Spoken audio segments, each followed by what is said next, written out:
автобусқа. Бала күнде мысалы азаматтармен бойжеткен кезінде жігіттермен таныстырып, былай хаттарды оқып қойып деген сияқты. Ол кезде хат болған жоқ қой. Жігіттер болды, бірақ бәрін танимын мен. Бәрін танисыз. Бәрін мені таныстырады. Айтайықшы соларды. Вы знаете, я очень доверяла своей маме и старалась со всеми своими ухажерами, у меня их было, честно, очень много. Уйти. Оның Мен барлығымен танысқан жоқ. Мен түсінем оларды. Таныстым. Надо было разобраться как-то. У меня был такой случай, мне было лет, наверное, 17. Я пришла домой, и у меня папа тоже очень строгий человек. Значит, сидит и говорит: Баян, я говорю, уже что-то не то, уже тон не тот. Мандагель. Я подошла, уже вот так стою. Я сегодня сидел дома целый день. Я говорю, угу. Телефон звонил. Я говорю, угу. Он говорит, 19 раз. 19 рет. Потом говорит, он же звукорежиссер, голоса разные.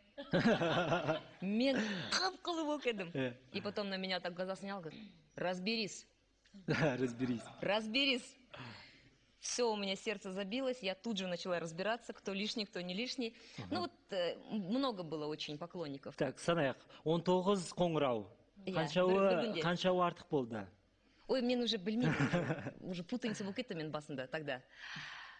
Потом вот все, кто более-менее претендовал, я знакомилась с мамой. Мам, посмотри там, как тебе. Қалай өзі, бола ма? Қалай өзі, да, болады ма, болмайды ма. И она говорила, этот не тот, этот не тот, этот не этот слишком красивый, этот слишком самовлюбленный, этот слишком не тот. Мынандай керек емес, әкесі шешесі кім, как всегда. Вот. И вот когда с супругом познакомила, вообще он первый раз приехал за мной. Я пришла домой, она мне говорит, вот за этого ты выйдешь замуж. Я говорю, почему? Берден. Он первый раз приехал. Во-первых, говорит, она пошла меня провожать. Уже поздно было, она меня мама провожала всегда до машины. Когда, говорит, я подошла, он вышел с машины. Во-первых, поздоровался, говорит, со мной. Я даже не обратила внимания на это. Бірінші сынақтан өтті. Я. Во-вторых, говорит, он открыл тебе дверь, чтобы ты села в машину. В-третьих, он мне сказал, не переживайте, все будет хорошо, я ее привезу в целости и сохранности. Вот сөз жігітке шығасын. Сонда шақ сөз ба бар болған? Шақ сөз.